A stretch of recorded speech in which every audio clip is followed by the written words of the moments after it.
వీక్షకులకు స్వాగతం, నమస్కారం. శనివారం ముఖ్యమంత్రి నారా చంద్రబాబు నాయుడు గారు ప్రారంభించిన ఫుడ్ సేఫ్టీ ల్యాబ్ని జగన్మోహన్ రెడ్డి తన వక్రాక్షిలో రాసుకుంటూ నేను తెచ్చిందే ఫుడ్ సేఫ్టీ ల్యాబ్ అంటూ అసత్య ప్రచారాలు మొదలుపెట్టాడు. ఆ ఫుడ్ సేఫ్టీ ల్యాబ్ తెచ్చింది ఎవరు? ప్రారంభోత్సవం చంద్రబాబు నాయుడు గారు ఎందుకు చేశారు? జగన్మోహన్ రెడ్డి తీసుకొస్తే ఆనాడు ఎందుకు ప్రారంభోత్సవం చేయలేదు? తెలుసుకునే ప్రయత్నం చేద్దాం. విశ్లేషించడానికి మనతో కూడా ఉన్నారు సీనియర్ జర్నలిస్ట్ సత్యమూర్తి గారు. వారిని అడిగి కొన్ని విషయాలు తెలుసుకుందాం. సార్ నమస్తే. నమస్కారం అండి. తిరుమలలో ఫుడ్ సేఫ్టీ ల్యాబ్ని చంద్రబాబు నాయుడు గారు ఈరోజు ప్రారంభించారు. నేను 23లోనే తీసుకొచ్చానంటూ జగన్మోహన్ రెడ్డి ప్రచారం మొదలుపెట్టాడు. క్రెడిట్ చోరీ అంటూ మాట్లాడుతున్నారు వక్రాక్షిలో. అట్లా ఫుడ్ సేఫ్టీ ల్యాబ్ ఎవరు తీసుకొచ్చారు? వాళ్ళే తీసుకొస్తే ఆనాడే ప్రారంభోత్సవం ఎందుకు చేయలేదు? వాళ్ళు చంద్రబాబు నాయుడు గారు ప్రారంభోత్సవం ఎందుకు చేశారంటారు? తిరుమలలో ఈ ల్యాబొరేటరీ అనేది ఖచ్చితంగా చంద్రబాబు నాయుడు తీసుకొచ్చింది, జగన్మోహన్ రెడ్డి తెచ్చింది కాదు. జగన్మోహన్ రెడ్డికి దీనితోటి సంబంధమే లేదు. క్రెడిట్ చోరీ అనే కొన్ని అభూత కల్పనలు, అసత్యాలు ప్రచారం చేయటం జగన్మోహన్ రెడ్డికి అలవాటైపోయింది, నిత్యకృత్యం అయిపోయింది. మీకు గూగుల్ ఏఐ డేటా సెంటర్ అంటే నేనే తెచ్చానంటాడు. మీకు ఏది చెప్పినా కానీ నేనే తెచ్చానంటాడు. భోగాపురం ఎయిర్పోర్ట్ అంటే నేనే కట్టానంటాడు. ఇప్పుడు తిరుమల తిరుపతి దేవస్థానంలో ల్యాబొరేటరీ ఇనాగ్రేట్ చేస్తే నేనే తెచ్చానంటాడు. ఇక్కడ మనం గమనించాల్సింది ఏంటి అంటే జగన్మోహన్ రెడ్డికి ఏదన్నా కొంచెం మానసికంగా ఏమన్నా ఎఫెక్ట్ అయ్యాడా అనేది చూడాలి. సీరియస్ మ్యాటర్ ఇది. ఎందుకు అంటే ఎవరో చేసిన పనులన్నీ తానే చేసినట్టు ఊహించుకోవటం అంటే అది ఒక మానసిక జాడ్యం కిందకు వస్తుంది. మీకు బాబాయ్ మర్డర్ దగ్గర నుంచి అన్నీ కూడా చంద్రబాబు నాయుడు చేశాడని చెప్తాడు. కోడికత్తి దాడి చంద్రబాబు నాయుడు చేయించాడు అంటాడు. గులకరాయి దాడి చంద్రబాబు నాయుడు చేయించాడు అంటాడు. అటువంటి పనులేమో చంద్రబాబు నాయుడు చేయించాడు, ఇటువంటి పనులేమో తను చేశాడు. వాస్తవంగా ఏంటి? కోడికత్తి దాడి తను చేయించుకున్నది, గులకరాయి దాడి తను చేయించుకున్నది, బాబాయ్ మర్డరు తను చేయించుకున్నది. అంటే తను చేయించుకున్నవేమో పక్కన వాళ్ళు చేశారని చెప్తాడు, పక్కన వాళ్ళు చేసినవేమో తను చేశానని చెప్పుకుంటాడు. ఈ మానసిక జాడ్యం మరి ఎప్పటికి వెళ్తుందో, ఎప్పటికి నయమవుతుందో నాకైతే తెలియదు. అతను అదే భ్రమలో బతుకుతూ ఉంటాడు. ఆ భ్రమని విజయవంతంగా ప్రచారం చేసుకుంటాడు. సోషల్ మీడియాలో కానీ, తనకు సంబంధించిన పేపర్లో కానీ, తన ఛానల్లో కానీ సిగ్గు లేకుండా దాని మీద చర్చించుకుంటూ దాన్ని సపోర్ట్ చేయడానికి కొంతమంది మనుషులను పెట్టుకొని చేయించుకుంటూ ఉంటాడు. ఇది అక్కడ జరిగింది. తిరుమల తిరుపతి దేవస్థానానికి సరఫరా చేసిన నెయ్యిలో కల్తీ జరిగింది అని మొట్టమొదటిసారి ముఖ్యమంత్రి చంద్రబాబు నాయుడు ఆరోపణలు చేసిన తర్వాత ఎన్డీడీబీ రిపోర్టు ఆధారంగా ఆయన కొన్ని వాస్తవాలు మాట్లాడిన తర్వాత జగన్మోహన్ రెడ్డి క్లారిటీ ఇచ్చాడు. ఆ క్లారిటీ ఇవ్వటంలో భాగంగా జగన్మోహన్ రెడ్డి ఏం చెప్పాడు అంటే, మేము తిరుమల తిరుపతి దేవస్థానంలో ఇప్పటికే ఉన్న ల్యాబొరేటరీలో మేము పరీక్షించాము అని చెప్పాడు. ఆ తర్వాత ఈయన ఆ ఎలిగేషన్లో అవి ఎట్లా అయినాయి, సిబిఐ ఎంక్వైరీ ఎట్లా వచ్చింది, ఎట్లా ప్రూవ్ చేశారు, ఇవన్నీ అట్లా ఉంచితే జగన్మోహన్ రెడ్డి చెప్పిన ల్యాబొరేటరీ మేము టెస్ట్ చేశాము అని చెప్పాడు కదా. జగన్మోహన్ రెడ్డి టెస్ట్ చేశాము అని చెప్పిన ల్యాబొరేటరీలో ఏమి ఎక్విప్మెంట్ ఉండేది, ఇప్పుడు ఏమి ఎక్విప్మెంట్ ఉన్నది అనేది చెబితే మీకు జగన్మోహన్ రెడ్డి పెట్టాడా చంద్రబాబు నాయుడు పెట్టాడా మీరు చూసుకుని నేనైతే ముందరే చెప్పేశా. మీకు ఎటువంటి సస్పెన్స్ లేకుండా నేను ముందరే చెప్పేసి ఇది చంద్రబాబు నాయుడు పెట్టిందా అని. కానీ లేదు మేము పెట్టాం అని బుకాయించటం, ఓట్రించటం వాళ్ళకి అలవాటు. కాబట్టి అందులో అంటే జగన్మోహన్ రెడ్డి ముఖ్యమంత్రి అయిన టైంలో అప్పుడు అక్కడ ఉన్న ల్యాబొరేటరీ అంటే ఆ ల్యాబొరేటరీ కూడా జగన్మోహన్ రెడ్డి పెట్టింది కాదు, గతం నుండి ఉన్నదే. అది ఎప్పటి నుంచో ఉన్నది. జగన్మోహన్ రెడ్డి పెట్టి మళ్ళీ మీరు అట్లా అపార్థం చేసుకోమాకండి, ఆ ల్యాబ్ జగన్మోహన్ రెడ్డి పెట్టాడేమో అని. ఇతనికి అసలు సంబంధమే లేదు. అక్కడ ఉన్న ల్యాబ్లో pH మీటర్ ఉండేది. pH మీటర్ అంటే పాల సాంద్రత తెలుసుకోవటానికి వాడే మీటర్. పాలకేంద్రాలు ఉంటుంది మీటర్, అటువంటి మీటర్. అటువంటి మీటర్ అది వేస్తారు, అది చూస్తారనమాట. నెయ్యి ఎట్లా ఉంది అది చూస్తే pH బాగుంది. ఇప్పుడు వాటర్ మనం తాగే నీళ్ళకి ఒక మీటర్ ఇటు పెట్టి చూస్తారు చూడండి, జిమ్ 105, 150, 170, 300 పెరుగుతూ ఉంటుంది. అది pH మీటర్ అంటే. తర్వాత వేయింగ్ బ్యాలెన్స్ అంటే సున్నితపు త్రాసు, దాన్ని తెలుగులో సున్నితపు త్రాసు అంటారు. రిఫ్రిజిరేటర్ అంటే కండక్టివిటీ మీటర్.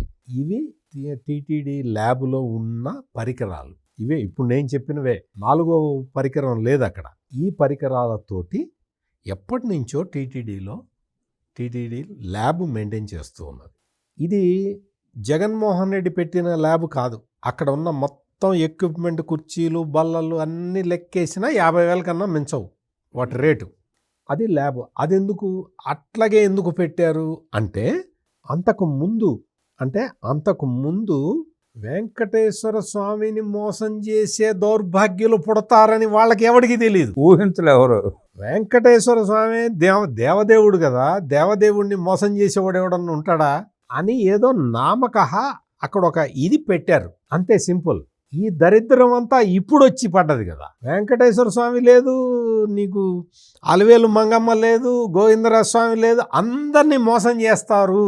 అటువంటి సంతతి ఒకటి పుడుతుంది ఆంధ్రప్రదేశ్లో అని ఇప్పుడు ఎస్టాబ్లిష్ అయింది. కాబట్టి చంద్రబాబు నాయుడు ముఖ్యమంత్రి అయిన తర్వాత ఈ రిపోర్టు, ఎన్డీడీబీ రిపోర్టు బయటకు వచ్చిన తర్వాత, ఈ రిపోర్టులో ఏముంది, యానిమల్ ఫ్యాట్ ఉన్నది అన్న రిపోర్టు బయటకు వచ్చిన తర్వాత చంద్రబాబు నాయుడు వాళ్ళందరితో కూర్చొని మాట్లాడిన తర్వాత ల్యాబ్ విషయం ప్రస్తావనకు వస్తే ఆయన క్లియర్ కట్గా ఆయన ఏం చెప్పాడు అంటే, మీరు ఇమ్మీడియట్గా ఎన్డీడీబీ అంటే నేషనల్ డైరీ డెవలప్మెంట్ బోర్డు, మీరు ఎన్డీడీబీని ఇమ్మీడియట్గా కాంటాక్ట్ చేయండి. ఎన్డీడీబీ వాళ్ళ దగ్గర నుంచి ఏమేమి ఎక్విప్మెంట్ కావాలో, అంటే ఘీ అడల్ట్రేషను, ఇతర ఫుడ్ అడల్ట్రేషన్లు, ఇవన్నీ నిర్ధారించటానికి, అడల్ట్రేషన్ ఉందా లేదా నిర్ధారించటానికి మనకి ఏ ఎక్విప్మెంట్ కావాలి, ఆ ఎక్విప్మెంట్కి బడ్జెట్ ఎంత అవుతుంది మీరు తెలుసుకొని నాకు చెప్పండి అని చెప్పి ముఖ్యమంత్రి చంద్రబాబు నాయుడు ఆదేశాలు ఇచ్చాడు.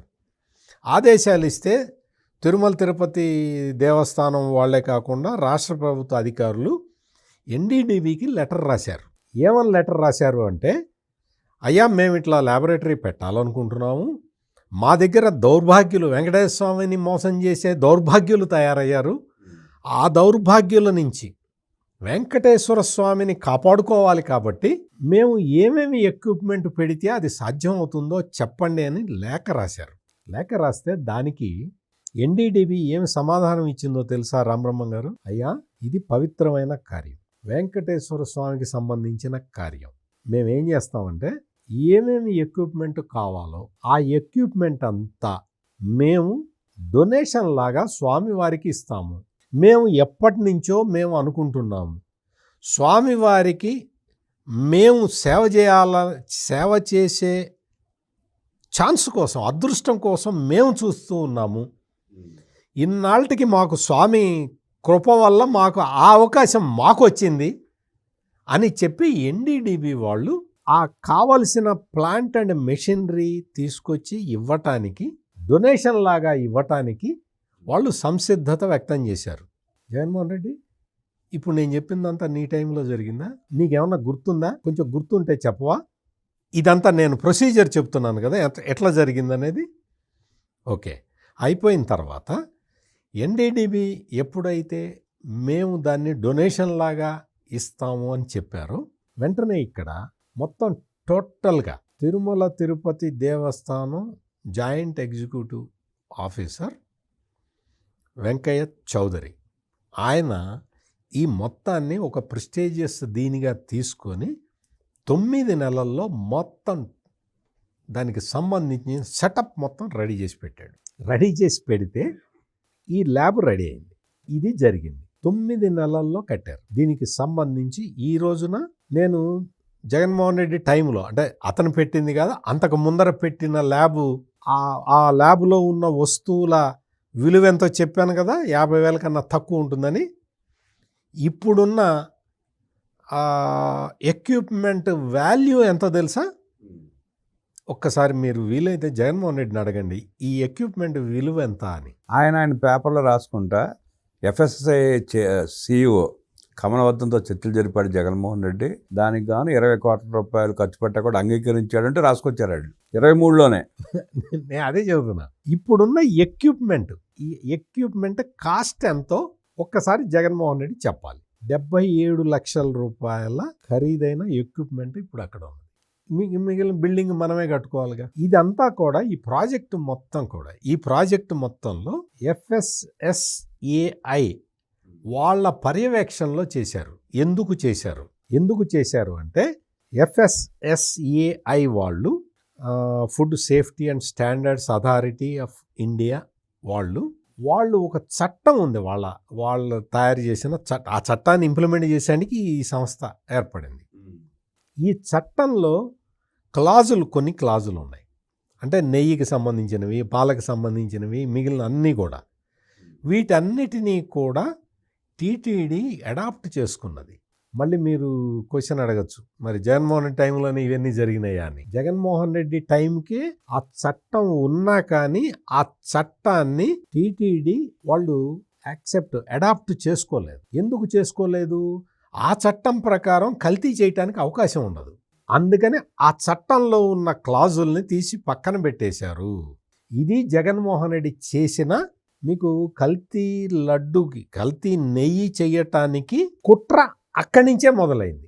ఎప్పుడైతే బిఆర్ నాయుడు నేతృత్వంలో చైర్మన్గా ఆయన కమిటీ కొత్త కమిటీ ఫామ్ కాగానే వాళ్ళు చేసిన మొట్టమొదటి పని ఏంటి అంటే FSSAI దానికి సంబంధించిన ఆ చట్టాన్ని అడాప్ట్ చేసుకున్నారు. కల్తీ జరగడానికి వీల్లేదు అన్న ఉద్దేశంతో ఆ క్లాజులు తీసుకొచ్చారు.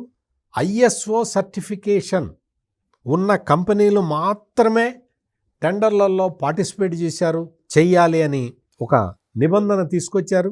జనరల్గా ISO స్టాండర్డైజేషన్ ఉన్న కంపెనీలు, ISO సర్టిఫికేషన్ ఉన్న కంపెనీలు ఈ ఆహార పదార్థాలకి సంబంధించిన వాటికి చాలా రిస్ట్రిక్షన్స్ ఉంటాయి.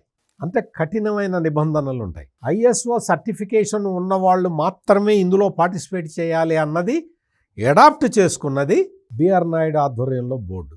అంటే చట్టపరంగా పకడ్బందీగా చర్యలు తీసుకున్నారు.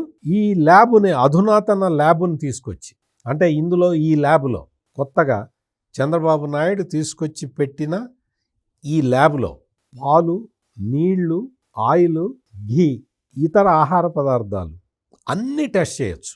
అన్నీ సర్వం, అంటే స్వామివారి ప్రసాదాల్లో ఉపయోగించే ప్రతి దినుసుని ఇక్కడ పరీక్షించవచ్చు. మోడ్రన్ ఎక్విప్మెంట్ని తీసుకొచ్చి పెట్టారు. ఎందుకు పెట్టారు?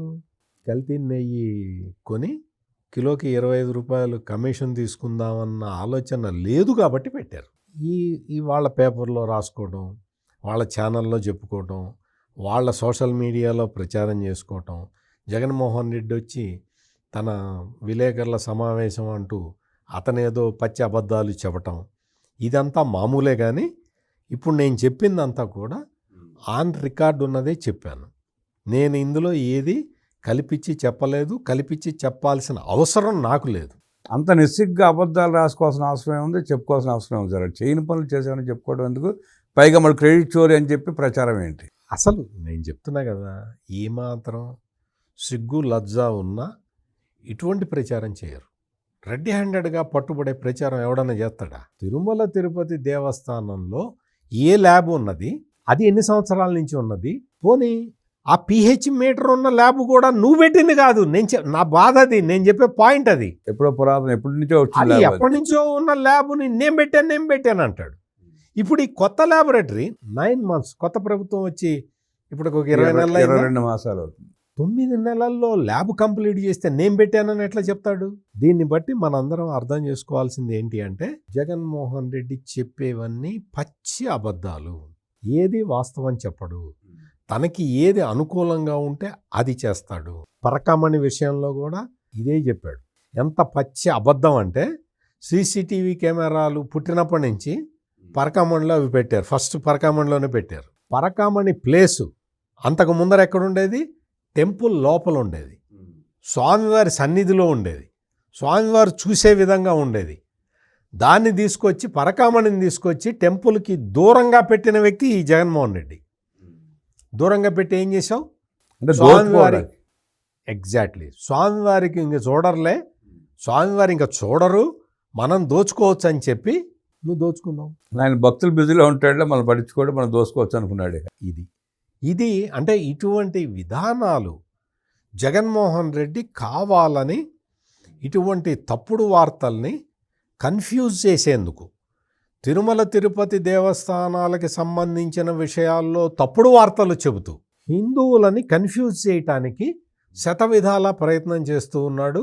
ఈ ట్రాప్లో కొంతమంది పడిపోయారు, కొంతమంది దురదృష్టం దౌర్భాగ్యం ఏంటి అంటే కొంతమంది ప్రజాప్రతినిధులు కూడా పడిపోయి లడ్డు కల్తీ జరిగిన విషయాన్ని ఇంకా మాట్లాడకపోతే మంచిది అంటున్నారు.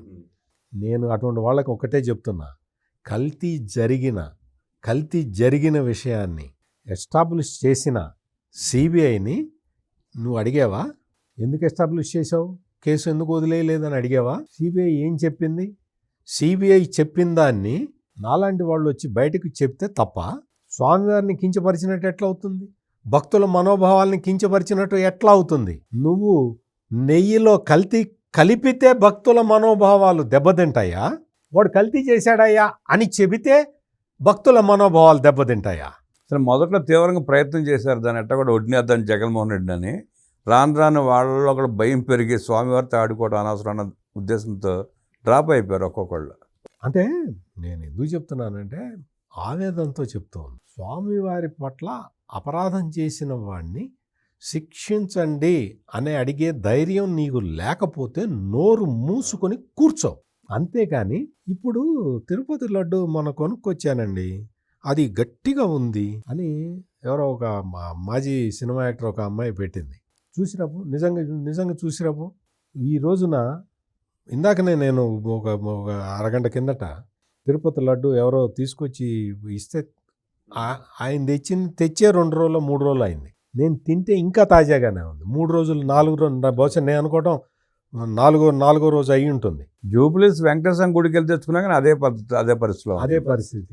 పద్ధతిలో ఉన్నది. అంటే ఇటువంటి చెడు ప్రచారాలని తిరుపతి లడ్డు ఇప్పుడు బాగలేదు ఇప్పుడు అని చెప్పటంలో ఎంత పైశాచిక ఆనందం కనపడుతున్నది. అంటే నువ్వు ఈ అటెన్షన్ సీకర్స్ నిజంగా మీరు దాన్ని ఇప్పుడు లడ్డు ఎక్కడైనా దొరుకుతున్నాయి కదా, మీకు ప్రతి చోట వెంకటపాలెంలో వెంకటేశ్వర టెంపుల్లో అమ్ముతున్నారు, హైదరాబాద్లో హిమాయత్ నగర్ దగ్గర అమ్ముతారు, తిరుమలలో దొరుకుతాయి కదా. మీరు ఇంత లడ్డు గట్టిగా అయిపోయింది అది ఇది అని మీరు మాట్లాడేవాళ్ళు ఆ లడ్డు తీసుకొని ఆ శాంపుల్స్ మీరు టెస్ట్ చేయించండి. కనీసం ప్రజానికి రీల్స్ షార్ట్లో చేసేవాళ్ళు ఇప్పుడు ఆ లడ్డు చూపిస్తే షార్ట్ చేయొచ్చుగా. చేయండి మీరు దాన్ని టెస్ట్ చేయించండి. ఇప్పుడు కల్తీ ఉందేమో మీకు తెలుస్తుంది. గట్టి పడిపోయింది, మేము తీసుకొచ్చేటప్పటికి ఇది అయిపోయింది అదైపోయింది అని సోషల్ మీడియాలో పోస్టులు పెడుతూ ఉంటే ఇది భక్తుల మనోభావాలని దెబ్బతీసే విధానం ఇది. అంతేగాని ఆ రోజు జగన్మోహన్ రెడ్డి నెయ్యిలో కల్తీ చేయించాడు అని చెబితే భక్తుల మనోభావాలు దెబ్బతినవు.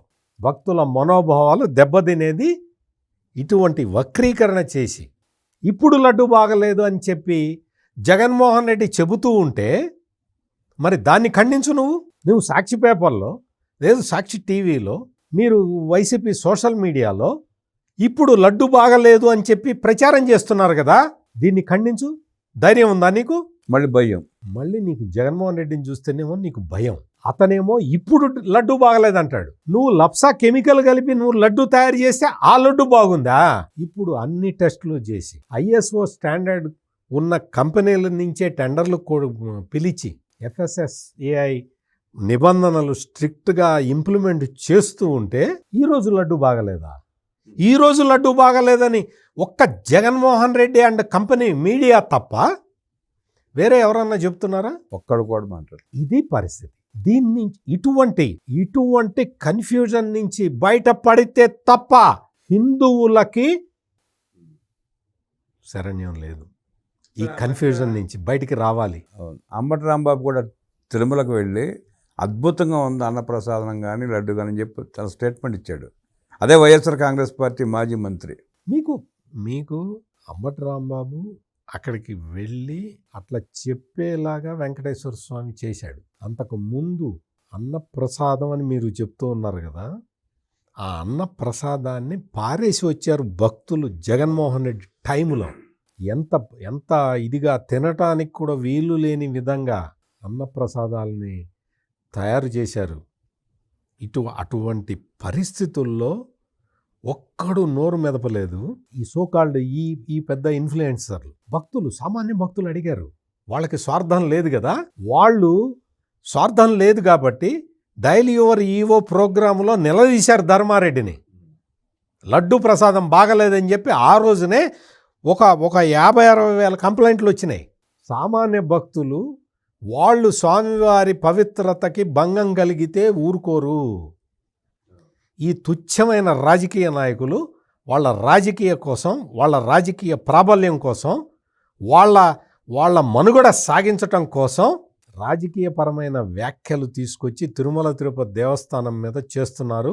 ఇది మానుకోండి. కూటమి ప్రభుత్వం వచ్చిన తర్వాత చంద్రబాబు నాయుడు గారు టీటీడీలో ప్రక్షాళన చేస్తూ నూతనంగా ల్యాబ్ని ప్రారంభిస్తే దాని క్రెడిట్ చోరీ చేస్తూ వక్రాక్షి సాక్షిలో వ్యాసాలు రాసుకుంటూ దిగజారిపోయి వ్యవహరిస్తున్న సాక్షి మీడియాకి బుద్ధి చెప్పిన సత్యమూర్తి గారికి ధన్యవాదాలు తెలియజేస్తూ నమస్కారం.